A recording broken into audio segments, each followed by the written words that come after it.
Brilliance Audio presents the Yin-Yang Diet for Balanced Nutrition, Health, and Harmony by Ken Babal, performed by Stella. The information contained in this book is based upon the research and personal and professional experiences of the author. It is not intended as a substitute for consulting with your physician or other healthcare provider. Any attempt to diagnose and treat an illness should be done under the direction of a healthcare professional. The publisher does not advocate the use of any particular healthcare protocol, but believes the information in this book should be available to the public.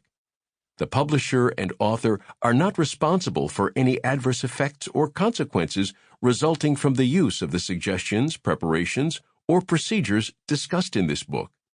Should the reader have any questions concerning the appropriateness of any procedures or preparation mentioned, the author and the publisher strongly suggest consulting a professional healthcare advisor. Introduction. We are all familiar with the phrase, "eat a balanced diet." Well-known words of advice, if vague. A friend once defined a balanced meal to me as a cheeseburger in each hand. According to current government guidelines, eating a balanced diet means choosing foods from each of the 5 food groups, fruits, vegetables, grains, protein, and dairy, daily. This is the only dietary advice many people receive from their doctors, though we might consider this progress. The medical establishment has been slow in coming around to nutrition. It wasn't so long ago that doctors used to say that diet has nothing to do with disease except in severe cases of malnourishment, and that taking vitamins will only give you expensive urine. In fact, the American Cancer Society made no recognition of the diet-disease connection until the 1980s. This is tragic when you consider how many lives might have been saved with dietary intervention. It wasn't until 1988 that the first ever nutrition report by a U.S. Surgeon General officially acknowledging the connection between diet and disease was released.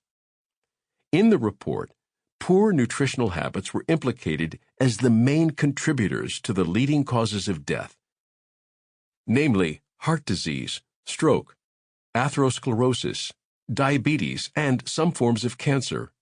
Surgeon General C. Everett Koop stated, "Your choice of diet can influence your long-term health prospects more than any other action you might take."